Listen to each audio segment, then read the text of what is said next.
Welcome back to the channel, guys. Sorry about being late. Just a few technical difficulties in the background. But listen, if you are watching this on Rumble, make sure you head over to my YouTube channel, me and Sean's YouTube channel at Serial Killing Minds. It's all lowercase, that's the handle, or use the link in the description. If you're watching this on the Holden official channel, make sure you jump over to the Serial Killing Minds channel. The link will be found in the description also, or use the handle at Serial Killing Minds. Head over now. If you're watching this on the Serial Killing Minds channel, fantastic. Make sure you share, guys. Share, copy link to clipboard, make a little social media post. The only way these channels like this grows is if you share. Sharing's caring, spreading the word is good. And always, guys, the only toll you have to pay for this channel, I do not want your money. I do not want anything like that.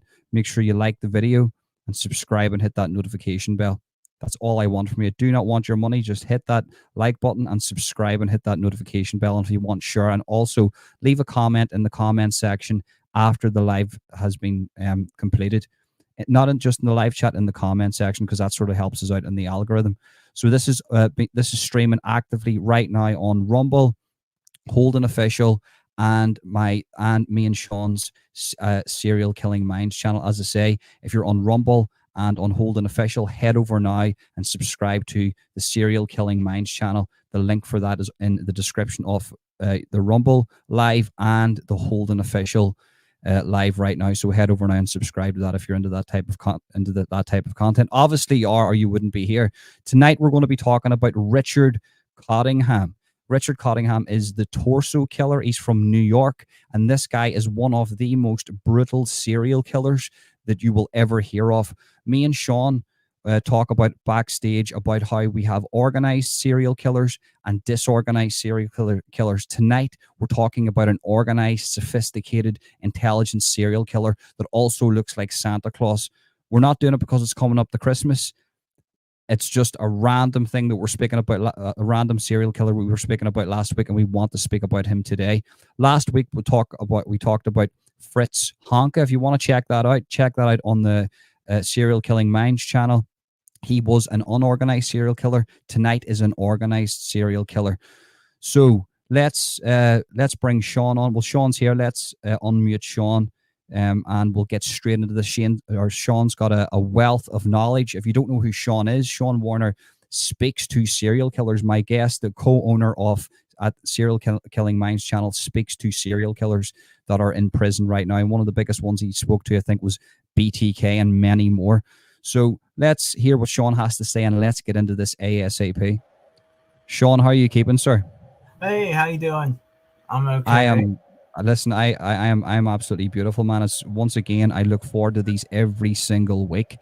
And we spoke about something. We spoke about Richard Cottingham, and you were saying this guy was an organized, sophisticated, brutal serial killer. I suppose where we could start off with any of this, with all of these lives that we do, is, do you want to tell the audience where was Sean, where was Richard Cottingham from, and what was his childhood like before we get into the juicy details? Let's profile him from the beginning.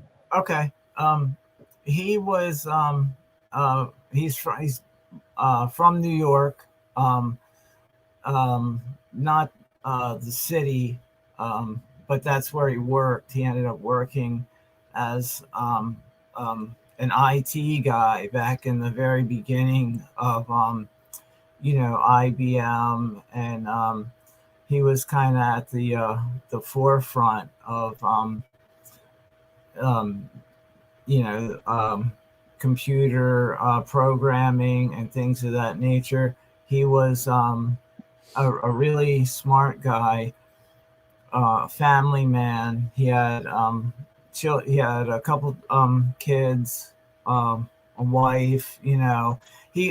His story is in that case really similar to BTK. He was kind of a guy who led a double life. I mean, his wife didn't know about his extracurricular activities, so to speak.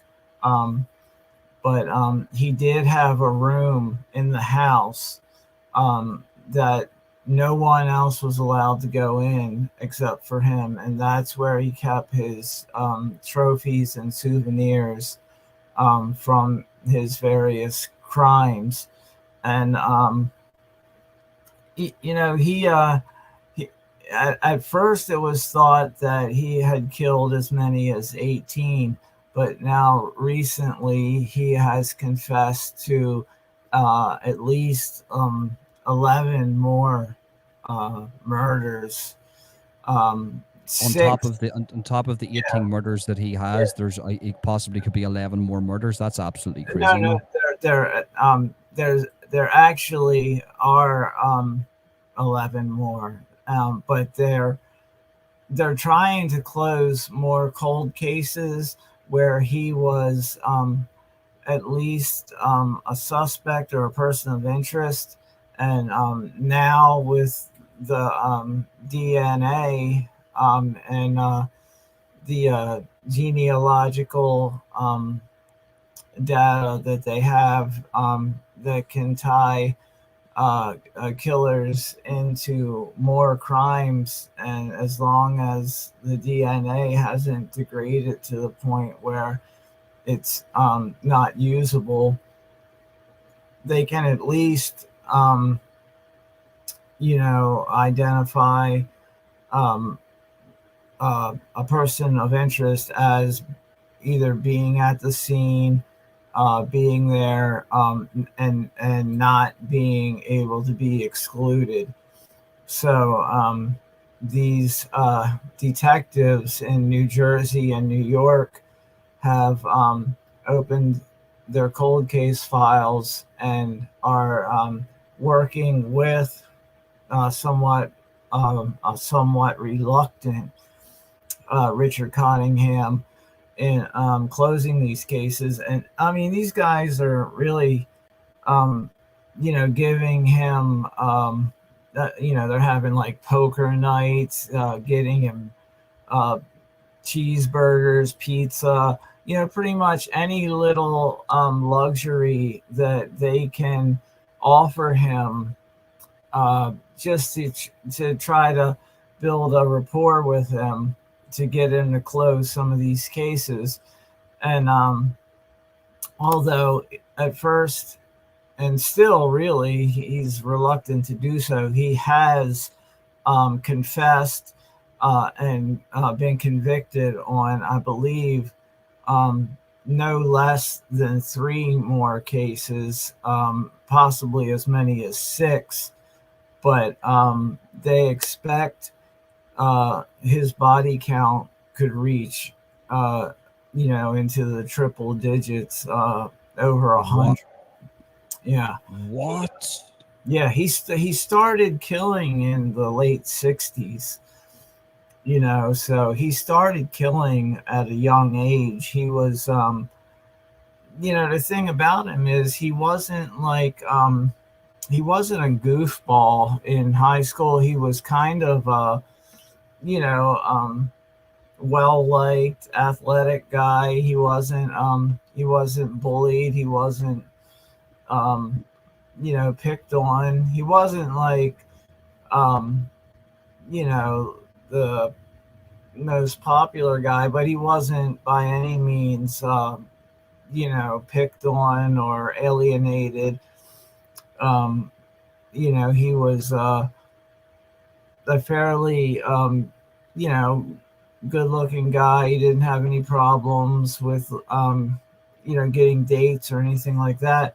But the thing about it is he was extremely uh, violent. He had a terrible temper, and as you can see, he kind of well, I guess he was always a bigger guy. So He looks like Santa Claus. Like, yeah, let's he, face he it. does. He He looks. looks like he doesn't have. I'm looking at the guy's eyes, right?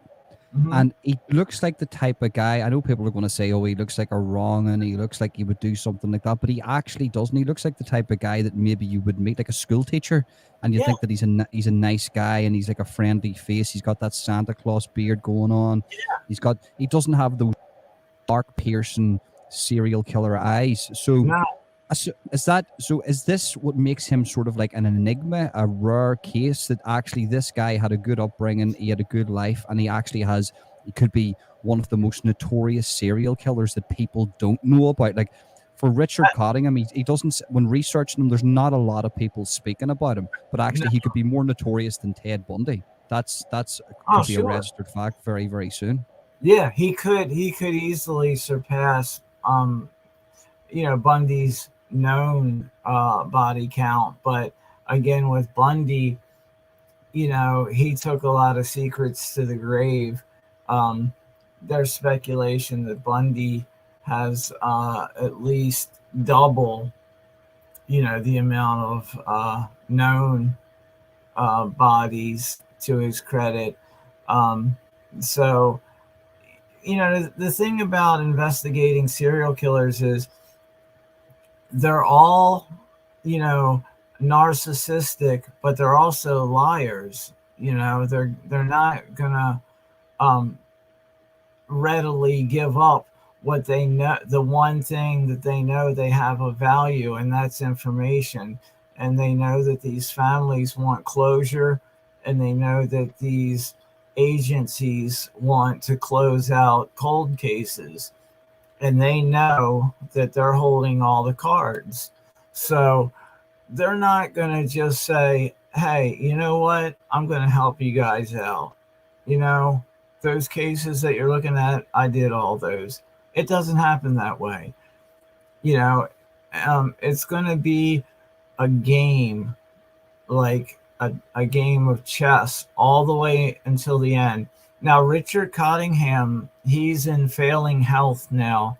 So what they get from him is what they get. Once he's gone, they are really turning up the heat on him, kind of, getting him to say, look, don't you have kids? Wouldn't you want to know if you were in that position? And see, his thing is, he doesn't want the notoriety that Dennis Rader or some of the other guys wanted. He doesn't want to be in the papers.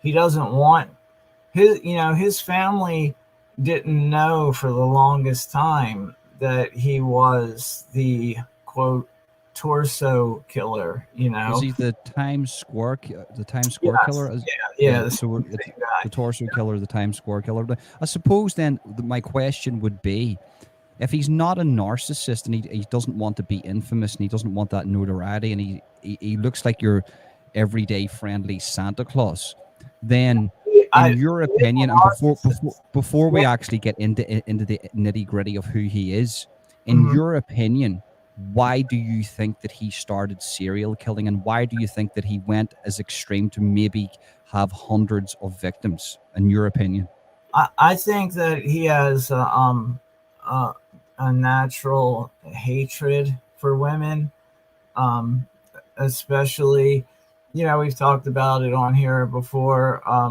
about the, sex workers, and how um, a lot of the offenders sort of target them because they're easy prey, but there's some that really, hate them, for whatever reason, whether um, it be, religious, or, whatever psychological reasons they have, um, just, could he just be a sadist where he gets the gratification yes, he from the was, torture? Yeah. I didn't mean to mislead anyone to think that he's not a sexual sadist. He certainly is. He when he was working at um IBM, I believe. He worked beside a guy who he would tell about his weekend adventures in these sex clubs that they had in the 70s in New York City. One of them being Plato's Retreat, one of them being the Hellfire Club. Now, these were notorious sex clubs. These weren't clubs where you would just go and look at strippers. These were clubs where they were swingers, orgies, BDSM, and Richard Cottingham was, he was not the type to be dominated. He was, he was the one who wanted to do the dominating. He was the person So he who. had a sexual dominance in him towards women. And Mhm. listen, each to their own. There's people out there that are dominatrix, like Sure, for the yeah, women. yeah. There's There's no dominant men, saying. but to actually go further and to kill over that, to me, is the next level. So I suppose then we'll start off this by saying, right, we've established where he's from. He didn't have really a bad upbringing. He was a handsome bloke. He had a good job. He had a family. When then did he start killing? And can you take us, we'll not go through all the victims because there's too many, but Yeah, there's a lot. when then was his first victim? What year was that, and how did he do that? There, what's being said now as his first offense is 1967. I believe he was still in his late teens. Um, it was a someone he knew, that uh, I don't think there was like a mutual attraction, but there was a trust that he was able to exploit and get this person in their car, drive to a secluded area, strangled or suffocated. Um, he doesn't remember which, um, but and he left the body in the back seat of the car in a state of semi undress.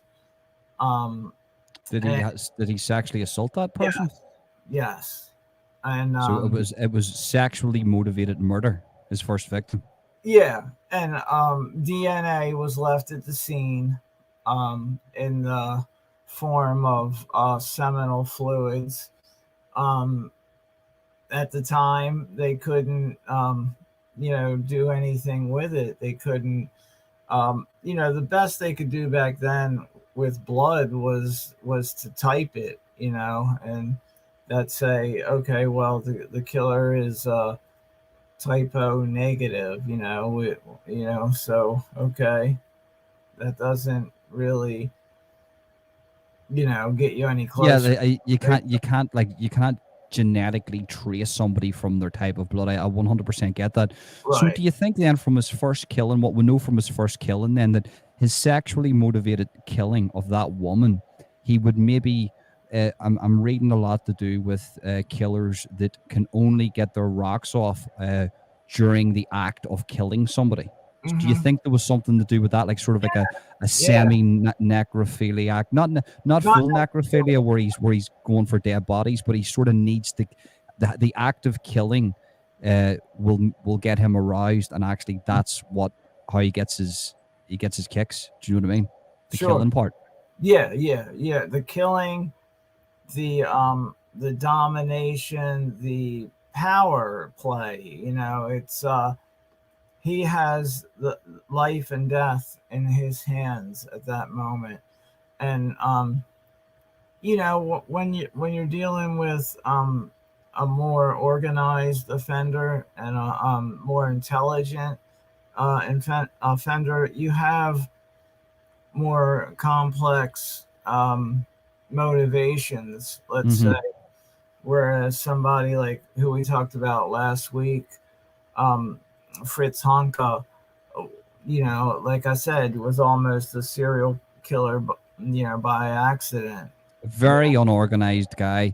And I suppose then that would lead us on, instead of going through all the victims here, we'll talk about a few of the victims. We can't go through all of them because, as Sean's just stated, there could be over 100, triple digits with victims. Could be over 100 victims. This guy could be more notorious than Ted Bundy, in regards to serial killing. So, what made him organized then? And so we know that they were sexually motivated, and we know why he done it, because he probably was getting his kicks with this here, right? And Right.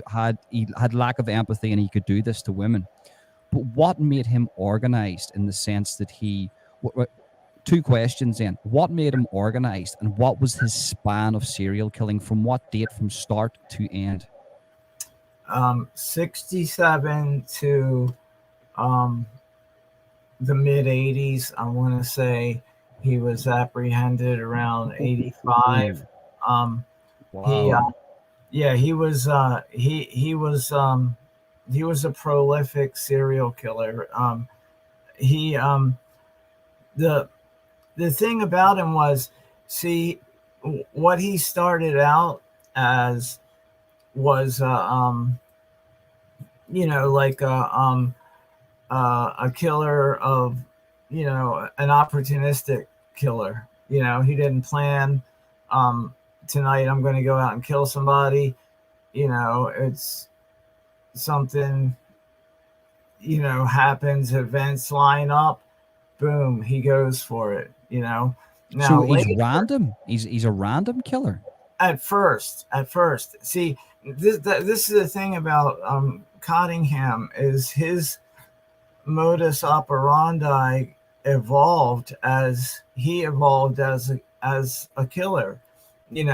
When he got his job in Manhattan, in the city, and he's having access to these sex clubs, he also, Times Square in the 70s, it was not like it is today. There were no Disney musicals and things of that nature.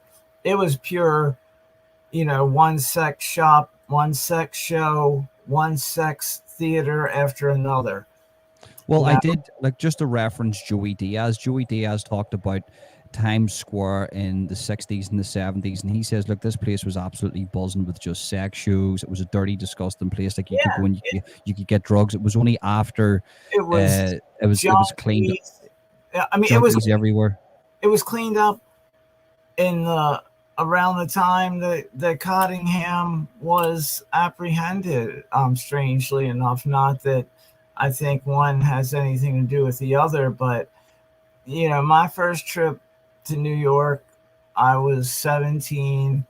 It was at the end of the real Times Square.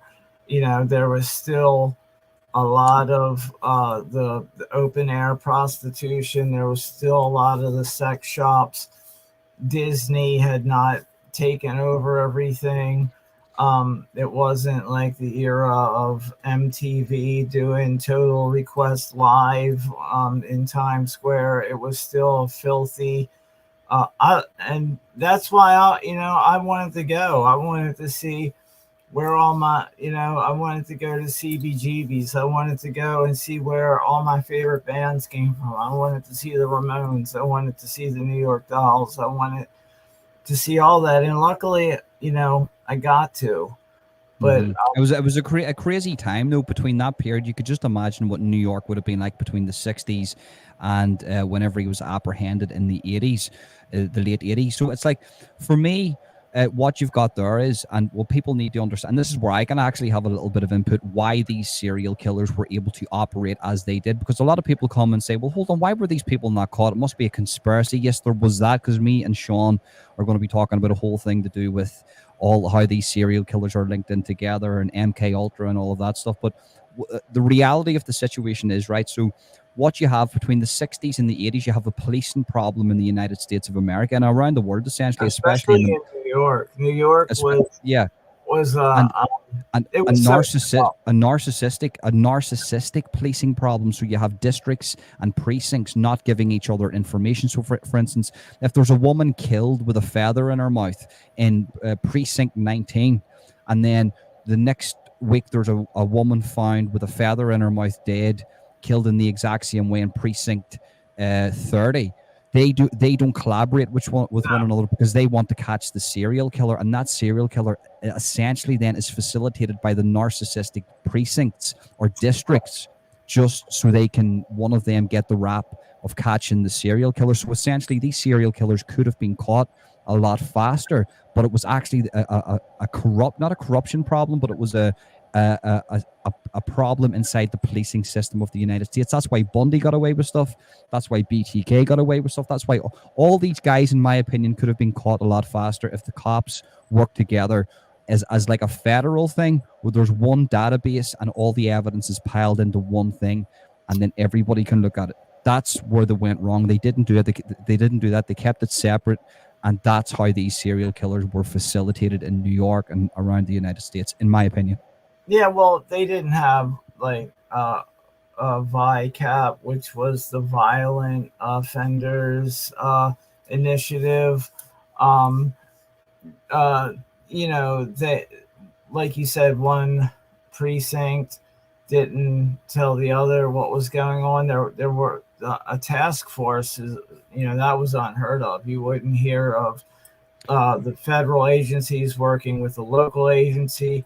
It's not just that. It wasn't even. Yeah. That's what I mean. It wasn't. We're not looking for sophistication of technology and databases and computer systems. We're talking about you would have literal policing districts going to another policing district saying, we've got a body here with certain markings that we think is a serial killer. We know that you've got a similar body. Is there any chance that we can connect these two bodies? And they would be met with an outright, no, you're not seeing this body because we want to catch this serial killer, which then actually facilitated that serial killer to be out in the public for longer. If the two districts or precincts or whatever connected with each other and got rid of that glory hunting of catching serial killers, then actually they probably could have knuckled down and caught them a lot sooner. But that's something that the movies don't tell you, by the way. That's something that the TV shows don't tell you, because Hollywood has to be a certain way, but that is the cold hard truth.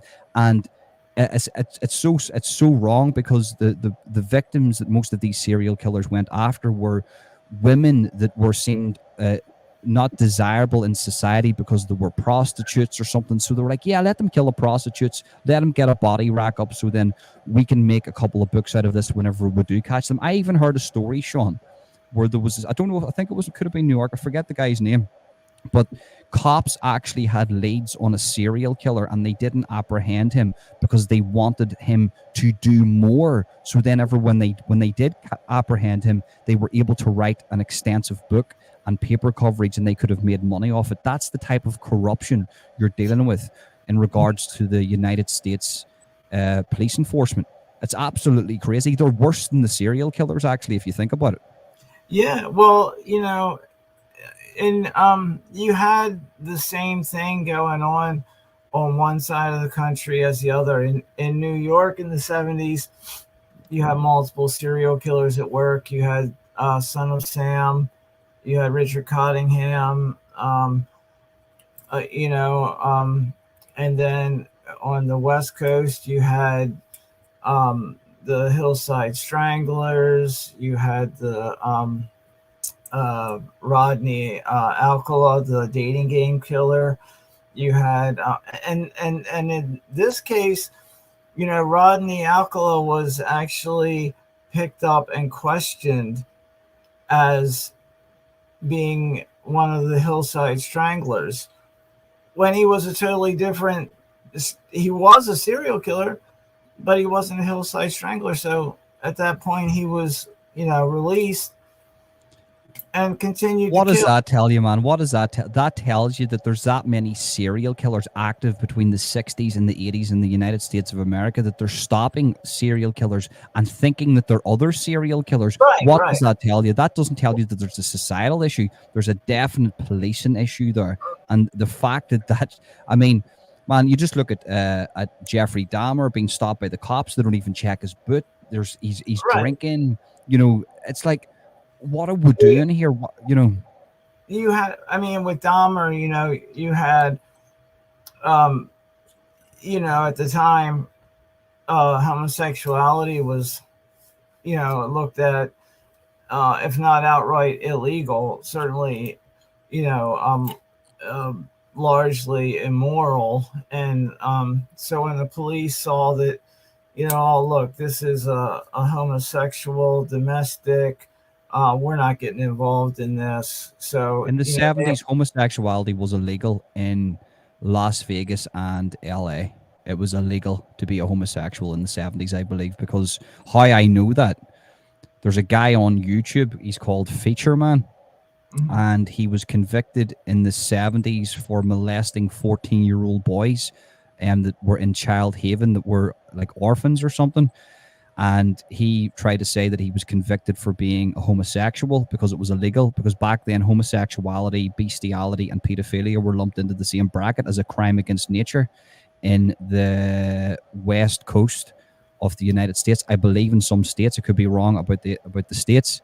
And he tried to pawn off as that he was convicted of being a homosexual, but when people of YouTube looked into his convictions list, they found out that he was not convicted of being a homosexual at the time. He was convicted of for molesting 14-year-old boys, and he lost 100,000 subscribers. He's still on YouTube active right now, making money off YouTube. I've sent YouTube all the relevant information in this guy, and they refuse to take him down, even though he's a convicted pedophile. So, you know, these are the type of people that roamed back then, that targeted young boys, just the amount of rapists alone. But I do believe that homosexuality was illegal in the United States. I think it was in the early 70s, Yeah, I and believe. well, in New York, you could be arrested for dressing as the opposite gender. In other words, males could not go out dressed in female garments. So drag queens were um,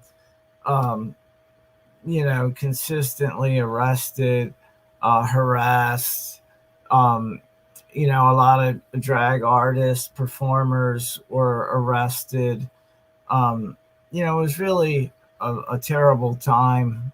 Um, It and was like the anti woke time. It was the real, like today we've got another side where it's like promoted in schools, but back then you were actually being right, arrested for a male dressing. And like for me personally, I don't give a fuck. Like if a geezer comes, like there was a fellow the other day in Belfast, he was wearing a full dress, pink dress, long hair and a beard. And I just we were in the shop, and I was getting something from the shop, and I says, hello, sorry, do you want to go in front of me? And like, I didn't treat him any different. Like, to me, right. it doesn't make a difference. But Yeah. that there was a weirdness with America at the time, and it's just, do you know what I feel, Sean? When it comes to guys like Richard Cottingham, the serial killer, it's like if these guys were able to express themselves, maybe some sexually who they were, maybe these people would have been trans, or maybe there would have been some different expression of what a human is, a normal human is. They mightn't have been a serial killer. Today people are allowed to express themselves a lot more, and Yeah. there's less serial killers, and maybe that's the change of the times actually help people express themselves a lot more, and then the violence within subsided, and they didn't need to kill. Because Richard Cottingham, to have possibly over 100 victims, Mhm. um, to me, there has to be either you're a sexual sadist and you're just a sadist getting the gratification of hurting others and the sexual gratification of hurting others, or you've got an inner demon, metaphorically, religiously, whatever way you want to say it, that needs to be expressed. And maybe today, because you can express that, that's why there's less serial killers, if that makes sense. Yeah. Yeah. I mean, to a degree, I think that could certainly lessen the number of um, serial offenders, but not a guy like Cottingham. He was, he just liked to kill. There were some, again, uh, I reference Richard Ramirez's quote so many times, but he said, killing is killing, whether it's done for duty, profit, or fun. Some of these guys, they were just killers. The psychopathy presents itself in many different ways. Sometimes a psychopath can be a CEO, and sometimes he can be a serial killer. Sometimes he can be, a world class athlete. Sometimes, it all. OJ Simpson. Look at OJ Simpson. Do you know what I mean? Right. Yeah. Um, anyone who has that drive and that um, lack of empathy to where they can step on the guy under them to get to the next level in business or the entertainment world, sports, whatever, that's psychopathy too. So to say every psychopath is a killer, that's not true. But um, Richard Cottingham, he excelled at his job. He he was a master manipulator. He yeah, he had the gift of gab. He could talk his way in and out of situations. um but I want to talk about his change in modus operandi, where And he his went. evolution, the Yeah, way I want to term this here, because I want to clip this part for the Serial Killing Minds channel. okay. What then is MO? But we'll talk about his MO and his evolution throughout his killings, the series of killings, because we'll have the first killing.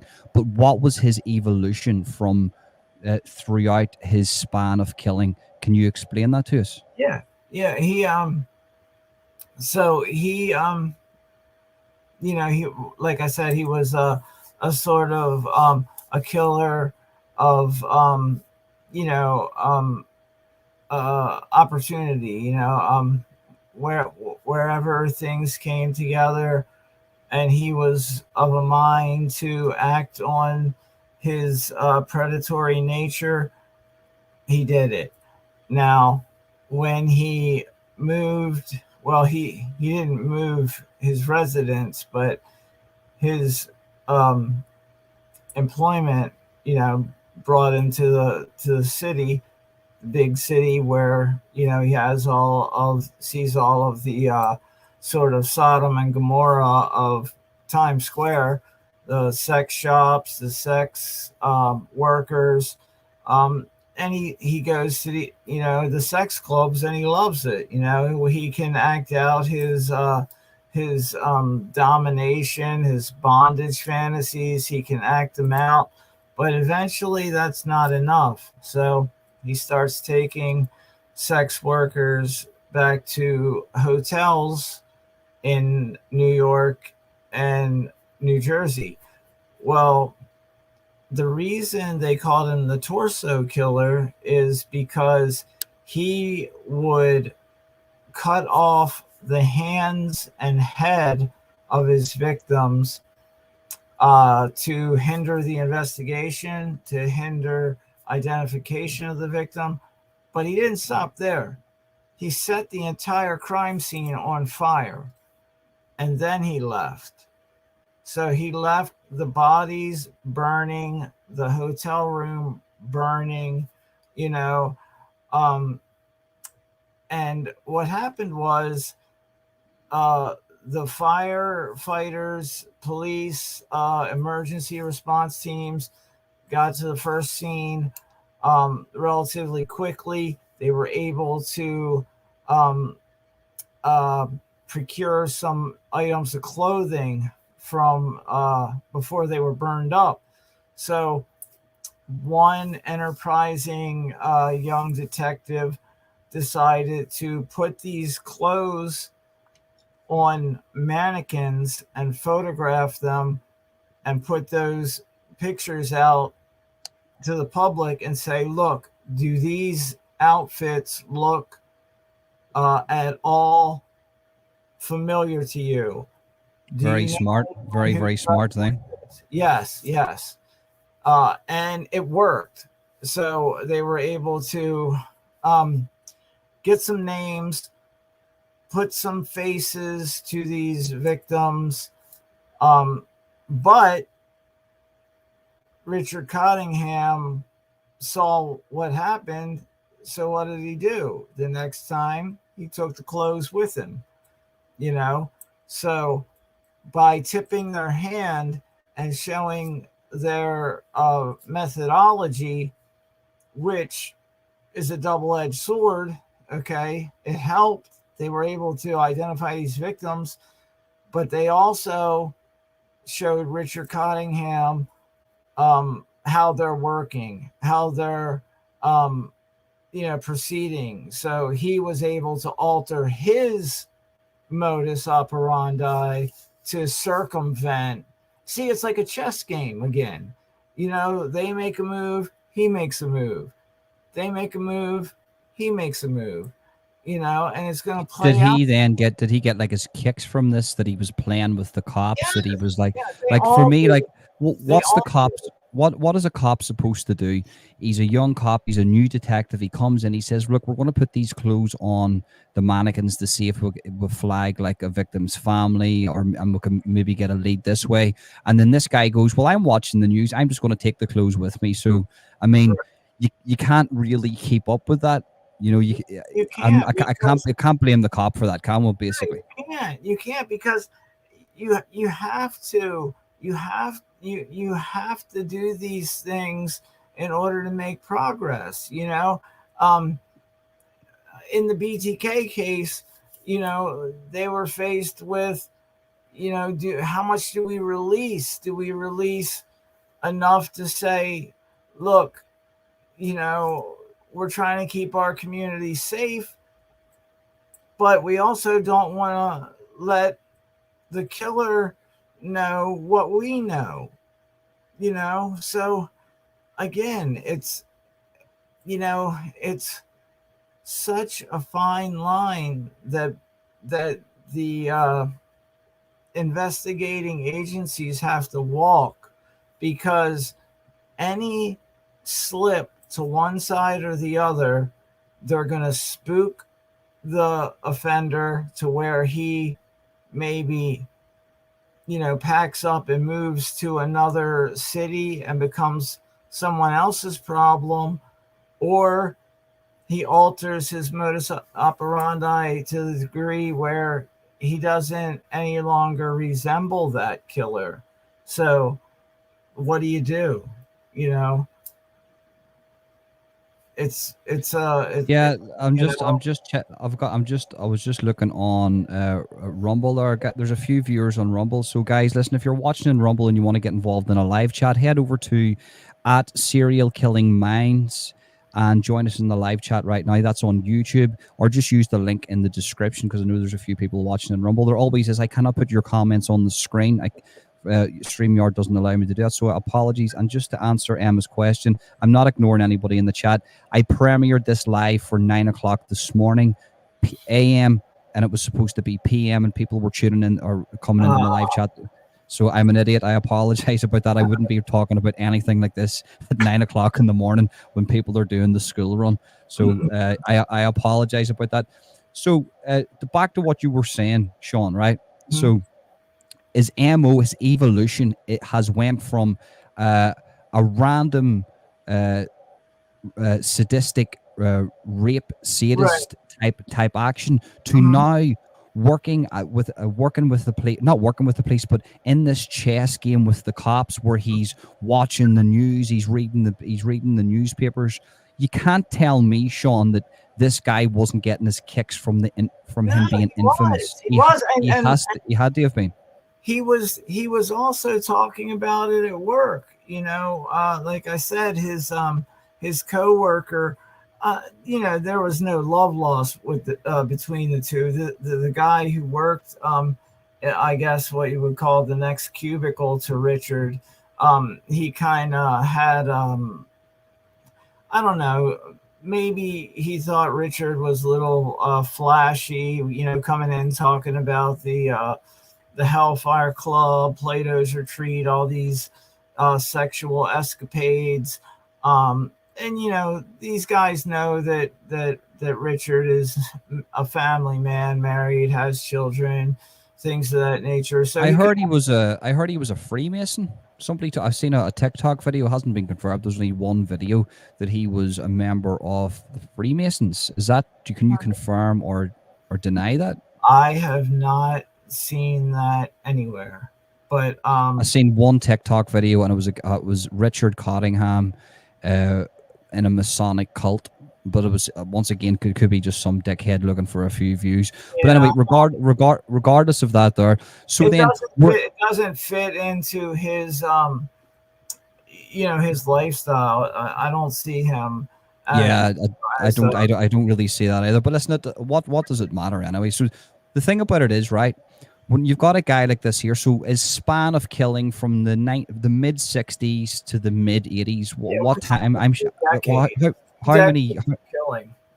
So you've got two solid decades of killings, Mm-hmm. right? So in that time frame, just say there, hypothetically speaking, we said that there's possibly 100. Now, before I asked you this next question. Would you say comfortably that this guy's got 100 victims? Yeah, I think it's possible. Okay. So he's got 100. Possible that we'll say we'll be generous to him here. Cooling off period was not it wasn't a long like months. That's what I'm trying to say. That's my next question to you. So and he would also kill multiple victims in one episode. He would get two sex workers, take them back to a hotel, and kill them both. He really. Yeah, so he was up in the numbers in multiple ways. So that's my question then. So you've got 2 decades, which is a long time for a sadist serial killer to be active. Now, we're going to be generous to him here, and we're not going to say 100 victims, even though we know that there is. We're going to say 50, right? So to kill 50 people in 20 years and not be caught, to me, that is absolutely astonishing. Did he just target sex workers, or what was the sort of the pattern in regards to his victims? That's what I was getting at. At the beginning, his early victims, they were, housewives, moms, just, ladies who you would see at the grocery store who would, I don't remember exactly their occupations, but I think one of them was maybe a substitute teacher. One of them was someone that he went to school with. So he had no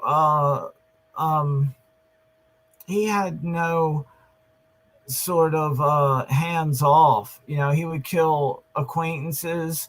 Some people that may have the one woman that he killed probably considered him a friend. They went to school together. They knew one another. And he that's sick, man, because look, I can't be a hypocrite here. And by the way, there's Jay's in the chat. Listen, Jay, I'm doing a bit of a podcast here, mate. If you want to contact me on Instagram, we can even have a phone call tomorrow. I'm not ignoring you, mate, if that's what you think. But to stay on the topic here, I can't be a hypocrite and be more outraged that this guy is targeting your average American sweetheart woman, because to me, every life is the same. So the sex worker on the street, her life is just as valuable as the lady who's got the family that he's targeting, that he's stalking in a shopping mall somewhere. So for me personally, that's what he did. It's funny that you said that, because that's what he did early on, was sort of the shopping mall, grocery store, and he would force them into their cars, or sometimes, like I said, they even trusted him enough to get in a car with him or let him in their car. And these are the crimes that are recently coming to light. Um, when he was apprehended, he was just known as the Times Square Ripper, the Torso Killer, the Madman of Times Square. It wasn't until recently that he has been seen in this light of a totally different kind of offender. Almost um, less organized offender who became a hyper organized offender.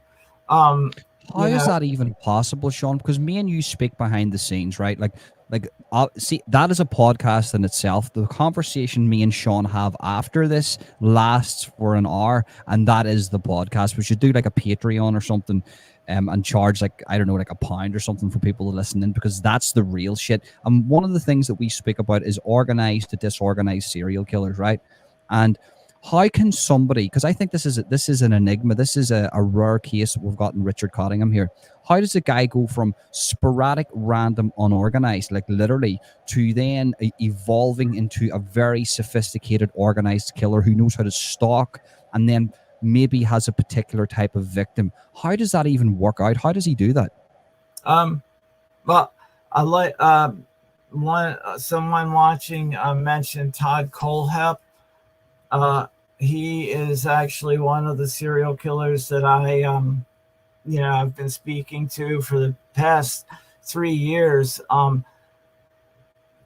He is a person who is an organized serial killer who started out organized and stayed that way. With um, Richard, you have a guy who started so young that uh, maybe he just had these urges to kill, but didn't have the means, for one, to have his own. He's living at home with his parents at this point in time. So you have to look at the full picture. When he gets married, when he moves into his own house, when he gets his own job, all these other doors, all these other avenues open to him. Now he can, pursue his own sort of sexual deviancy, his Are own. we talking about Todd here, No, or we're talking about Richard. I just mentioned Richard? Yeah, Todd yeah. because, Yeah, we'll do Todd next. How about this here? We'll talk about Todd next Thursday. That's the one yeah, that we'll do next Thursday, because if you have okay. correspondence with that serial killer, then it would be interesting, Well, especially if one of the yeah, viewer. since he just wrote a book, I thought Yeah, it would be interesting to talk about him. yeah. So listen, Emma. We'll do. As Sean says, he's had correspondence. He's talked to Todd before, and Sean, we'll I do talk one to him next on week. a regular basis. I talk to him at least once, probably twice a month. I get letters from him.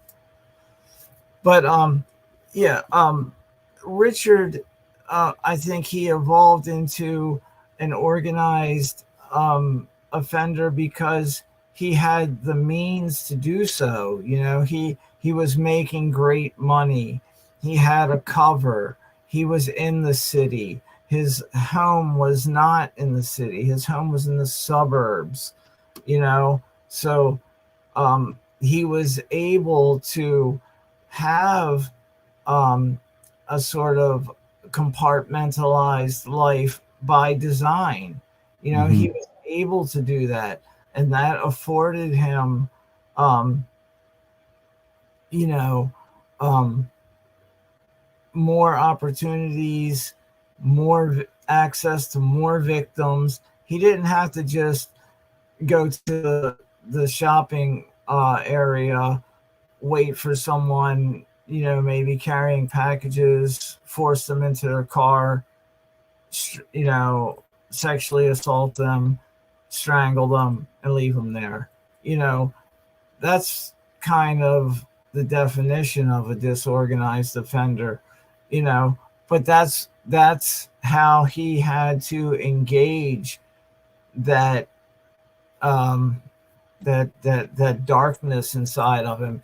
That's um that's what he, let's say, had available to him.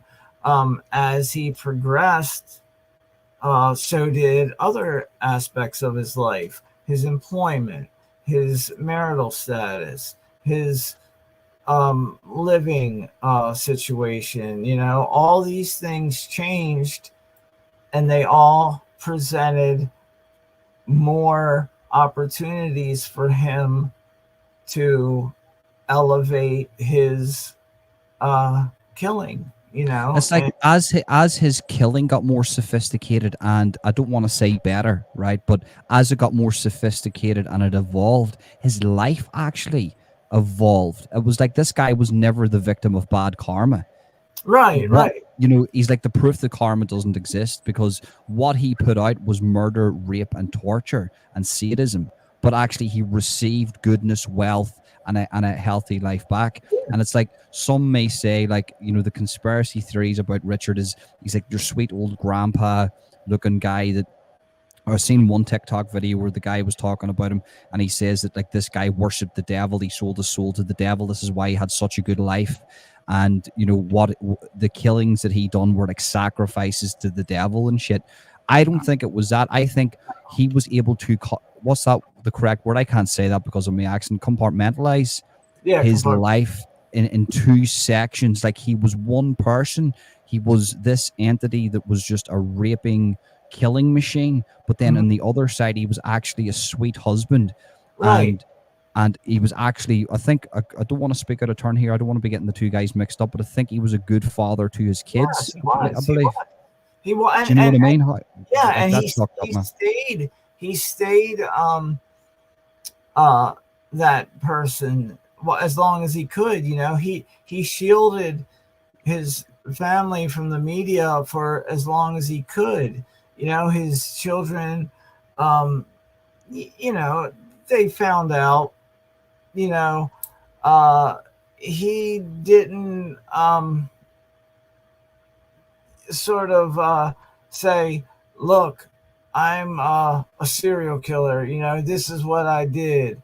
This is what, how I did it.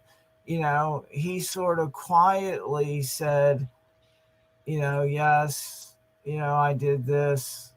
I accept this. Sort of like, I'm embarrassed. Yeah, He yeah. Listen, never yeah, wanted it was reform. me. It was me. Yeah, it was me. It's like Right, somebody finding out that I'm a troll. Like, I'm running like 3 accounts on YouTube.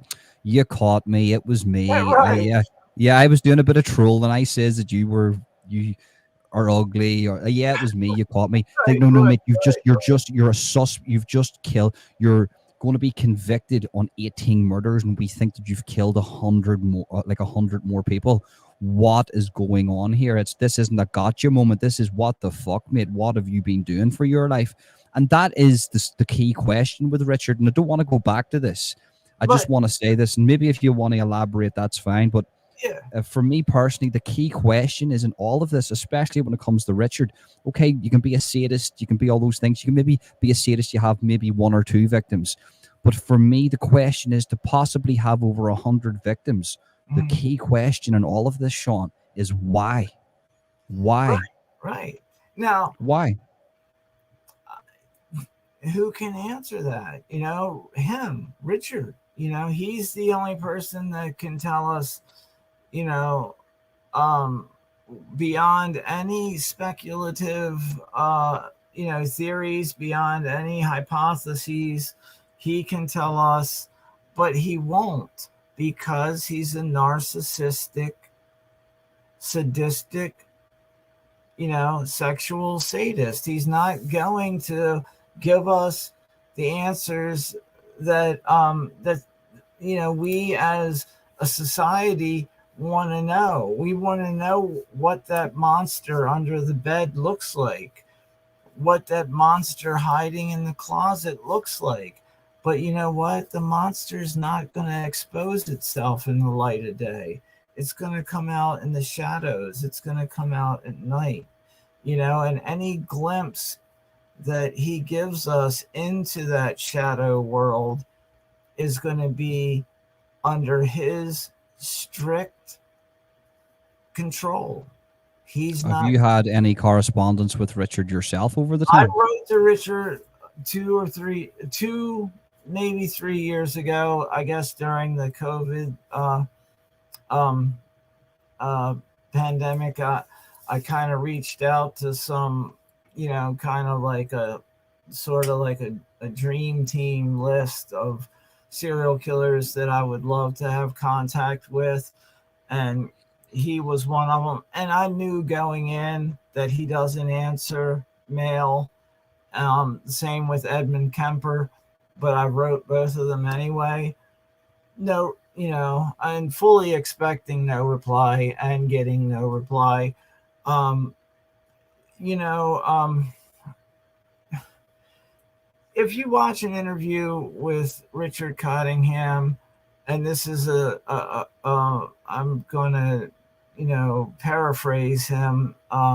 This isn't verbatim, but what he said is along the lines of, and he said this to the detectives who were interviewing him. He said, of all the serial killers out there, of all the serial killers you've interviewed, there are no other serial killers like me. So he So, places himself not only above, us as regular members of society. um, he places himself above the media, above the police, but he also places himself above, his sort of, de facto brethren, which are the other serial killers, and he, I mean, that's narcissistic to the degree of, you know, just not even accepting the fact that you're a criminal, I mean, a lot of people have problems with uh, equating serial killers with what they really are, which is criminals. Murder is a crime, it's against the law. but These it's guys, like it's like a taboo thing because no, it's not taboo. It is what it is. It's a criminal act. But for instance, what gets me with a lot of serial killers, if you look into the psychology of it, there is a deep. There's studies proven with this why women like serial killers. So me and Sean speak about serial killers because we think it's fucked up. He speaks to them because he thinks it's fucked up, and it comes from a subsection of society. If you're into like the goth thing, it's probably appealing, but we're not sitting here sexually attracted to serial killers. But there is, when you look at serial killers, right, there's, when they go to prison, they have more access to females in prison oh, because for I mean, some reason there is a gene with some women that they love this, the it's the what's the ultimate bad boy thing, yeah, It's yeah. not It's like, reality. It's evil. They like that sense of danger, and that comes from, that's a primitive thing in women. We all like to be woke these days, and feelings and all that bullshit. But realistically, though, when it boils down to it, a lot of women like these serial killers because of the danger and the sadism, and it drives their hormones to the point where they feel compelled to even have children with them. Look at Ted Bundy, and I think that's what it is essentially. I went by your question there, or what you were speaking about, but essentially that's what it is. It's a weird thing, and the reality is it's primitive. These are predators, and back in the day, there was predators. It's in our DNA to be predatory to some degree. We subdue that in this modern day society, but in reality, whenever we get a glimpse of what it was like back in the day when we're running about fucking with cheetahs running after us and shit, that drives the hormones in women, and they're attracted to that, and that's why a lot of women are attracted to serial killers. That's what well, I believe anyway. um, going back to Todd Colehep. I talked to him a lot, and he's in prison in South Carolina, and the guards hate him because he gets boxes of mail. They literally have to deliver boxes of mail to his cell. Um, he and he is not he's not like a handsome guy. He's huge. He's a big guy. But he's not like, I mean, you could see how certain ladies might find Ted Bundy attractive, or Jeffrey Dahmer, or even Richard Ramirez. But you know um, it goes beyond the physical attractiveness of the person. It's 100%, man. I'd believe attraction. notoriety, the infamy, the Yeah, the danger. attraction, the physical, the look of somebody is only like 50% of it. You have guys, I know guys that are fucking super, like, not good looking guys. They're not really well put together in their life. I don't really judge anybody, but you get what I'm saying. And they Yeah, have women flooding them because they are dangerous. They're dangerous men, and women like. I'm not saying all women. I'm not generalizing all women, but a lot of women like dangerous men. So listen, Sean, I've got a react. We want to do a bit of a reaction. This is one of the interviews with Richard. So detectives interrogate vicious murder Richard Cottingham, the torso killer. Do you want to do a bit of a reaction video to his one of his recent interviews? yeah. This is actually one of his most recent interviews. These two detectives here that are speaking to him, they're cold case detectives, and they have really put in some hours with Richard, and they they've closed a couple cases, but it seems like for every step forward they take, they get knocked back too. Is this worth reacting to? Is there anything in this worth reacting to? Uh, this particular clip here, I believe, if I'm not mistaken, this I think is after the first uh, case that he confessed to, and the judge was supposed to just sentence him to another life sentence. This judge took it upon himself to berate Richard, and that is the worst thing you can do to a narcissist. So Richard said, "That's the last time I'll ever do this. You will never get another confession out of me. I'm not going to do this again." And I believe that this is after the court appearance. Yeah, you have to honey dick these guys. Like, you have to go in, give them cigarettes, buy them KFC, Oh, and say, "Oh, mate, here's when you come. Here's a couple of dollars to fucking buy yourself some commissary. Yeah, don't worry about it, mate. Listen, you're fine. You're a handsome dude. You sort of have to honey dick them just to extract information from these well, guys." they went further than that. They would bring him down for the weekend to their local county lockup. They would Wow. have like poker night, where it would be Oh my god. Cottingham and a bunch of detectives playing poker, eating pizza, having a cocktail. Everything that he wanted that he couldn't get in jail, and some things that he wanted, like he wanted a subscription to TV Guide. Simple What? enough. Yeah, simple enough. They get him a subscription to TV Guide, and now they say, "Look, Richard, we've given you everything you've asked for. Now it's time for you to give us something. Tell So yeah, us, you yeah. know." So basically, what we're about to watch here, right? So Richard has went through a span of killings. He's in prison in this interview and what they're trying to do here. They know that he's probably committed about 70, maybe, about 70 more murders.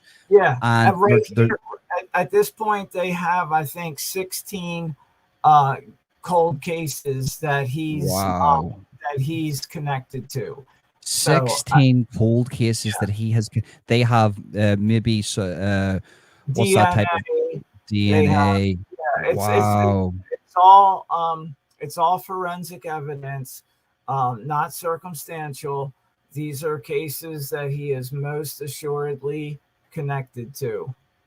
Here, do you know what? Me, Melissa, and Sean and Emma, get us in the room with one of these guys, and we'll fucking give them a couple of tins of coke, and we'll get all the information out of them. Listen, so what we're going to do is, right, we're going to react to this now. I'm very interested to actually listen to him. I've never seen this one before, so I want to actually get Sean's opinion on this, because obviously Sean speaks to serial killers. He knows them in depth. He knows their psychology. So while I've got Sean here, I will play this clip. This is going to be a reaction video, so we will be talking throughout it just to make sure there's no copyright issues. We're going to speak maybe every 20 to 30 seconds or whenever. So I'll play this now just to get Sean's initial reaction. Let me know in the chat if you can hear this okay. 1 or 2 years. What do you think? How far back? 67. 60, maybe the end of 66. 67. He's talking about his A lot of years of running around. first killing. Out of state still. Yeah.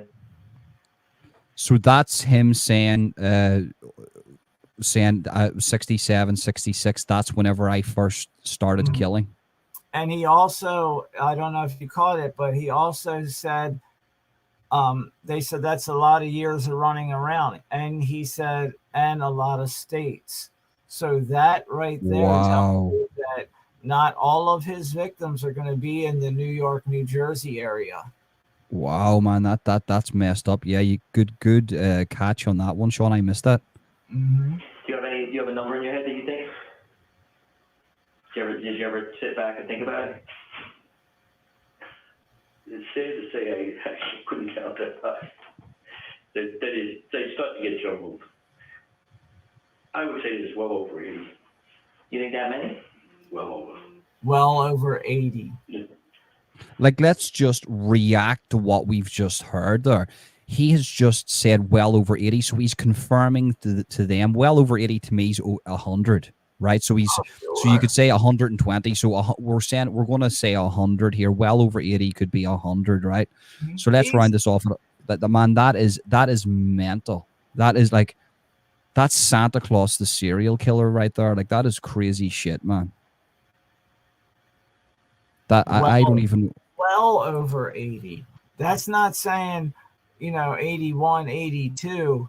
Like you said, that's 100. Man, I don't even know how to react to that. I done some in Florida, Connecticut, New York, Pennsylvania, New Jersey, Baltimore. That's my hometown. I was just about to say that. So Sean is from Baltimore. So like, you listening to what you had to say there about in past podcasts that we've done. When it comes to Baltimore, there's some areas of Baltimore, going by what you said, that's very, very sort of deprived in a way that serial killings can maybe be overlooked as just like, fuck it. Yeah, we're not. Back then, it was probably not even investigated. So this guy, like Connecticut, I don't know what Connecticut was like. I know Connecticut's a bit of a shithole. People have been telling me. Well, Connecticut has it does have its sort of oppressed areas, but Connecticut also has its very well-to-do areas. That's where Rob Zombie is from. His wife Sherry Moon Zombie is also from Connecticut. So would it be right in saying that Richard Cottingham maybe picked areas that were sort of not of, high wealth, and in the hopes Baltimore is you could be in an extremely white collar, upper class neighborhood. Literally walk 2 blocks and buy heroin right on the street.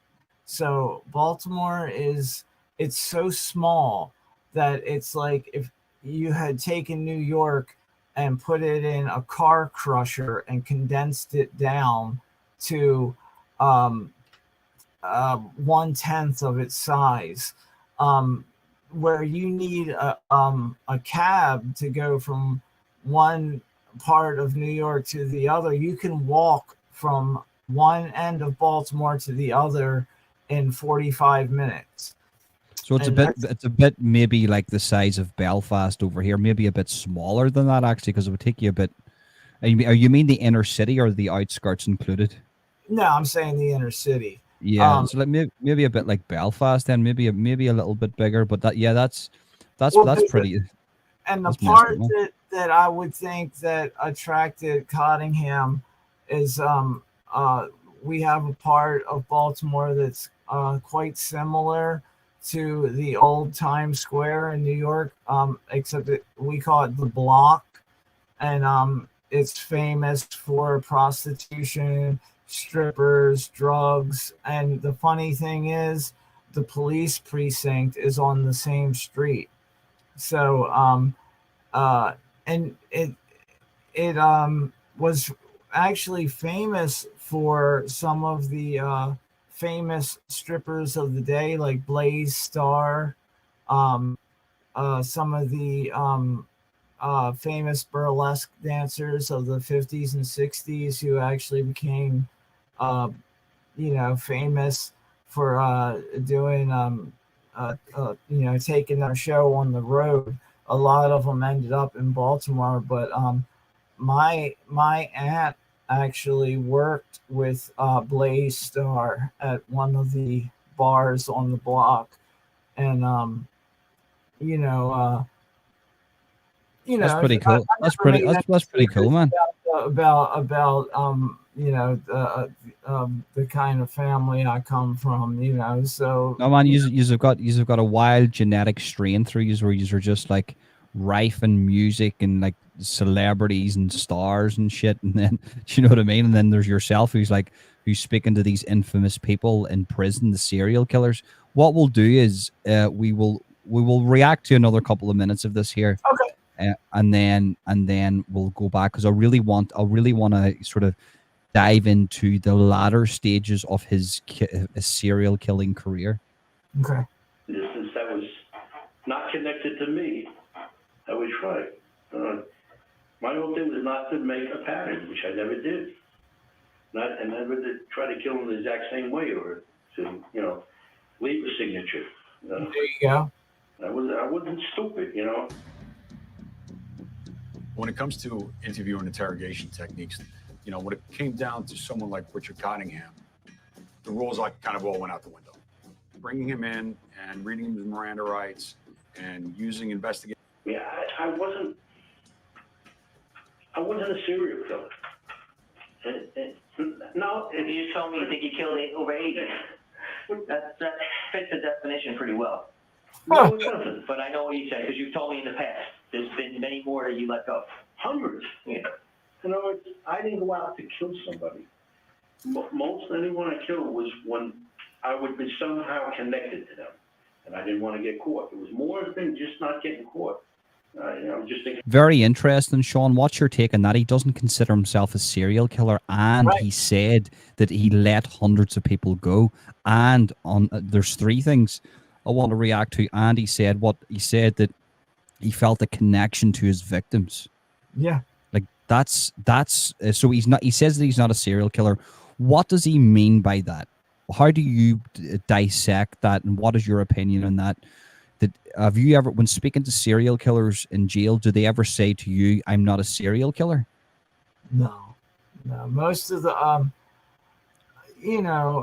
most of the killers that I talk to are like Todd is very, very much into being a serial killer. I mean, he views it as being a celebrity. You know, he's very, very comfortable with the term serial killer. He's very, um, uh, I mean, he has a strange sort of pride in what he's done. He looks at the victims that he chose as less dead, as if he had taken out the garbage, as he said on numerous occasions. Um, you know, he, you know, he looks at what he did as almost a service to society. Whereas I think Richard saying, like I told you before, you know, he views himself as above that. Um, you know, I think he thinks of serial killers as, um, you know, David Berkowitz or Jeffrey Dahmer, you know, guys that he looks at as deranged, even though Scum of society, scum of society. Basically, Richard Cottingham holds himself as very, very high esteem. Then, yes, he's a narcissist to the I mean, to the degree that you would be hard pressed to find someone more narcissistic. like, I look at his face there, and the guy, okay, he's an older guy. You can tell he's lived a very, very good life with food, with the way, like, he doesn't look like he's lived a very stressful life. So to me, that is a talent sign. Like, you've got people out there that are like 30 years of age and they look like they're 60, and they just lived a very hard life. For me, a guy like this was able to kill very comfortably and be the ultimate predator, as in it was just like breathing to him. And as you know, just to react to something that he said there, Sean, he said that he had a connection to his victims. Is Yeah. that a common thing amongst serial killers? No, that's not you know, not at all. That's in fact that's a rarity, uh you know, Bundy, he chose victims that reminded him of his ex. Um and then you had a guy like Gary Ridgway who, you know, didn't care of uh you know, race, appearance, age, you know, as long as they were female. You know, the same with Joel Rifkin. You know, he would, you know, oftentimes he would visit the same sex worker 10 times, and maybe the 11th time he kills her, you know. So, Mm-hmm. you know,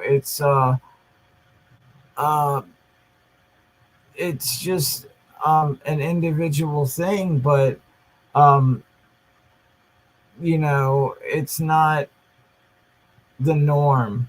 Richard Cottingham is an outlier, like Mm-hmm. BTK. You know, these guys are in a class of their own. You know, and that's not just because of, you know, the hellacious body counts. That's because of their modus operandi, their means and motive of operation, their Mm-hmm. reasons for killing. You know, their victimology, their everything is singular. You know, Mm-hmm. they're about as um, much of a collective as you can put Richard Cottingham in, is that Mm-hmm. he is an organized offender. Beyond that, you know, And uh, evolved. Let's actually say it yeah, how it is. He was a random, unorganized that evolved into this sophisticated, organized serial killer. Something that we yeah, could never imagine, to the point where he's got triple digit numbers on yeah. his, like, he's just admitted there. So, like, just on a side note though, Emma's mentioned Chris Watts. I don't want to get into the Chris Watts stuff. We'll talk about Chris Watts on I on a hate separate night. I Chris just need Watts. So sorry, but just to To let me, you know Chris though. Watts is human garbage. No, he is. But listen, there is a theory here. Listen, I just want to let you know. I didn't really want to speak about this too much because it hasn't really been confirmed. The information, it never really will be. But round about that time, like whenever these situations happen, I always try to contact the people in the area because they know what the crack is. It's not just the journalists. The journalists know really fuck all. I think his neighbor was the one who put the nail in his coffin when Well, he. I actually got in contact with a girl who lived not a couple of doors down, but she was in the neighborhood round about the time this happened. I got in contact with this lady on Twitter. I'm not going to say her name. I'm not going to release any messages. I'm not going to talk about that. And she, in the future, she might be coming on, but she has some stories. And one thing I'll say to you is, right, one thing that the narrative of Chris Watson needed to be packed away very tightly. So one of the questions I asked this woman was, how can a man go from not killing anybody to killing his whole family? And she says, well, Ronan, because he has killed before. This guy, I can believe that. This guy has killed before in other states. Anybody who travels social media like Chris Watts did and meets someone and marries them on social media, this is a guy who has no roots. This is a guy who can freely move about like a shark and kill and move on and kill and move on and kill and move on until he's caught.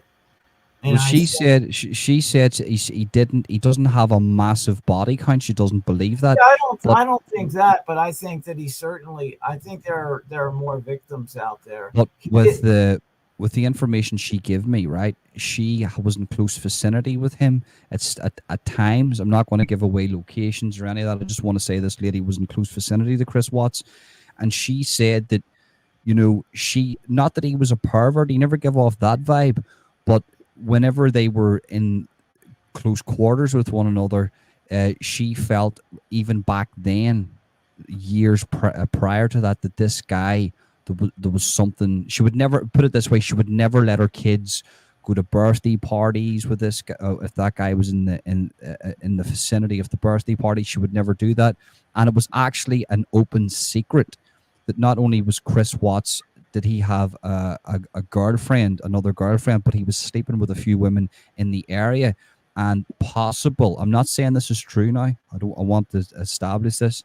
The Chris Watts was accused of rape a few times in that area by other women, which was I could totally see that. He's one of the mother that was murdered by him. And by the way, I'm not victim blaming here, but apparently she had not that she didn't know about the rapes, but apparently there was a few situations that she brushed off, and then she would not tell the truth to like her friends, and then she would go on social media and parade him as like this, oh, he's this really, really good father.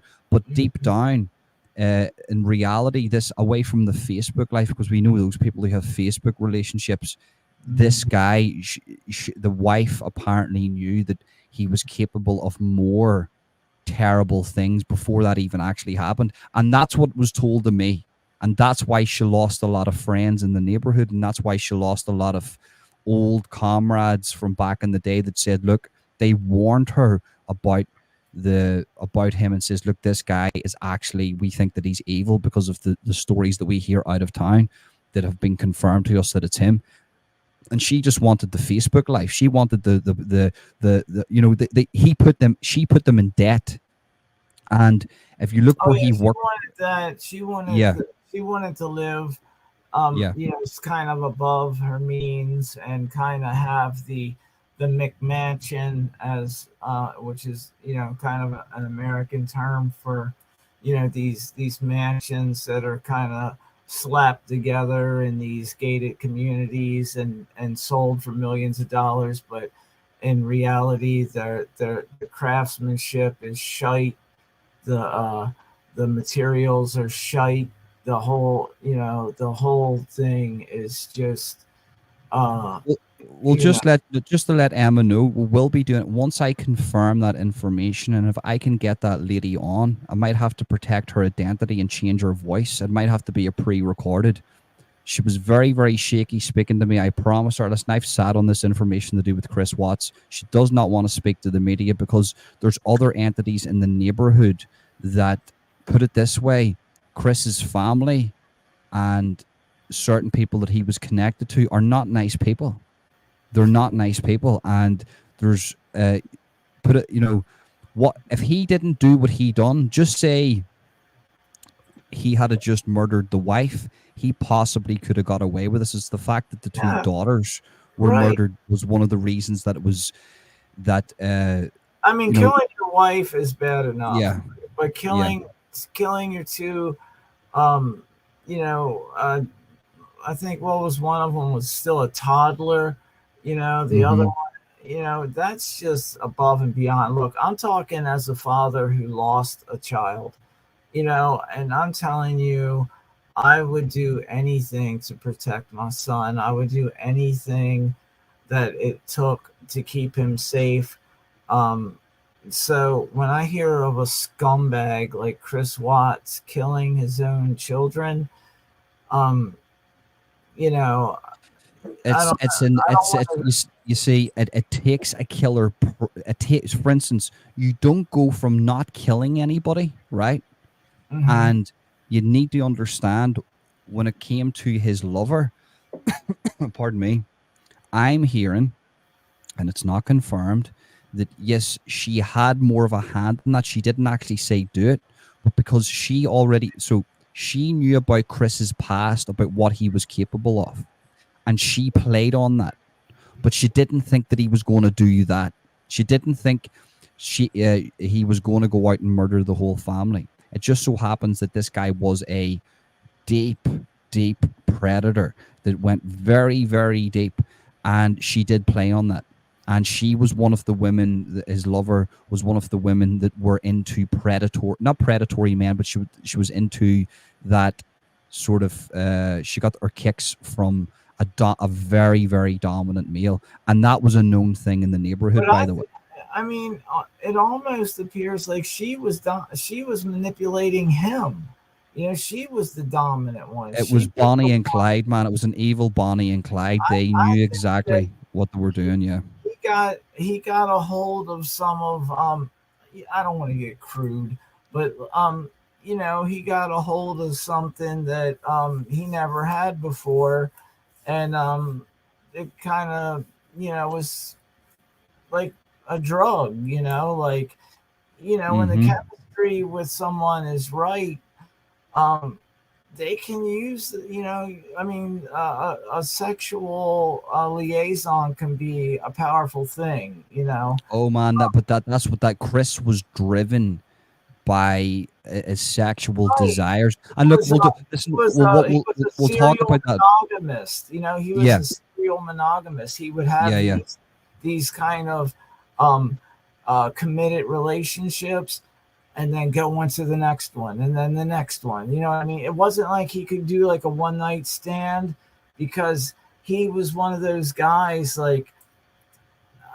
always found them to be like, I knew a guy that was very similar to Chris Watts, and he was in a polyamorous relationship with his wife and another woman, and he had like two families, and the guy, he was just this smarmy, it just kind of made you feel dirty just talking to him, because he was such a, just like, he looked at women as something that were there for his use, almost like disposable. Just to move on, because what we'll do is we'll do one about Todd. Yeah, how did we end up on Chris Watts? No, because it was a relevant question, because we're talking about Richard, the different psychologies, and Emma brought up, and I wanted to sort of have him say that, I did have correspondence with somebody in the neighborhood who lived beside Chris Watts, who knows a lot more than what the media is saying, that possibly could come onto this channel. I have to protect her identity and change her voice and all the rest. But me and you could probably do that. But what we'll do is, though, Sean, we'll talk about Todd next Thursday, and maybe we'll do Chris Watts the Thursday after, or maybe if we want to do ramp it up to 2 lives per week, we could do something like that. We could maybe do Chris Watts next Tuesday and then Todd on Thursday. I have to be honest with you. I haven't done an extreme deep dive on Chris Watts. I mean, I don't know that I could bring anything. No, but man, it'll just be me and you speaking. We'll do a little bit of research, and there's things that I would like to say, and that we'll go through the timeline of the whole event, and we'll just be just sort of like a live between me and you. Do you know what I mean? And then we'll talk about your expertise on Thursday with the serial killer life. With Todd, I can tell you, Well, maybe you could read out one of his letters that he sent you. That would be fantastic. Or you could show us a bit what is his psychology. But to stay on Richard, though, so we want to talk about how Richard was caught. Then, so let's go through the process of how Richard Cottingham, the torso killer, was caught. He well, like I said, the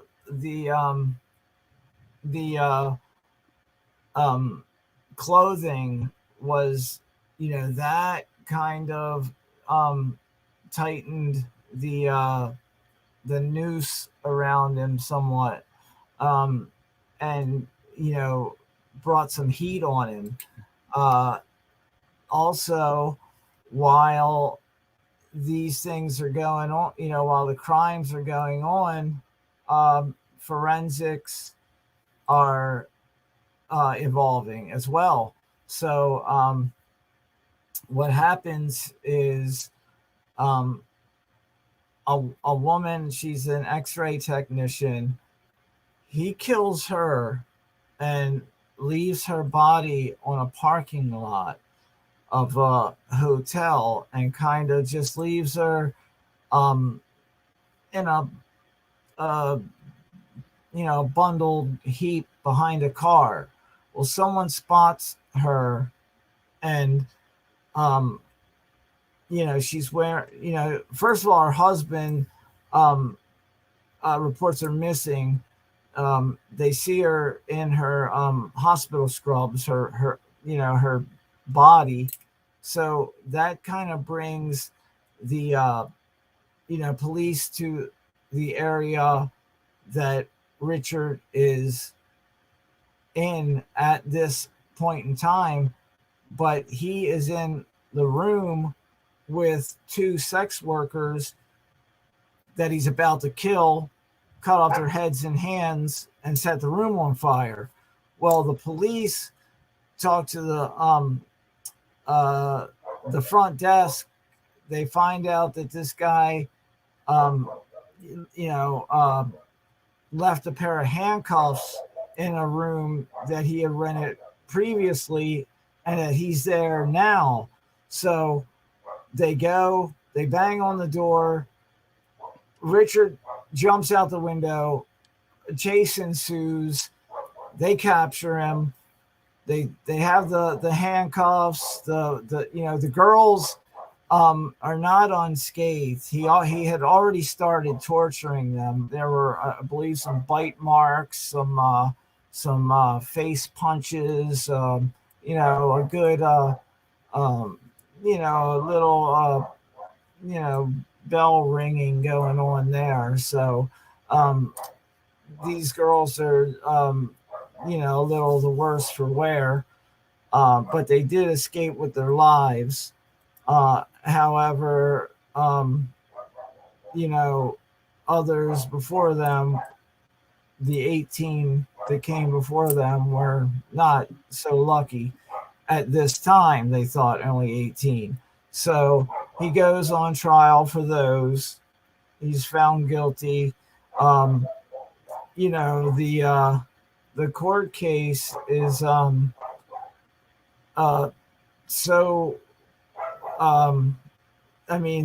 jury, I believe they were out for like 45 minutes.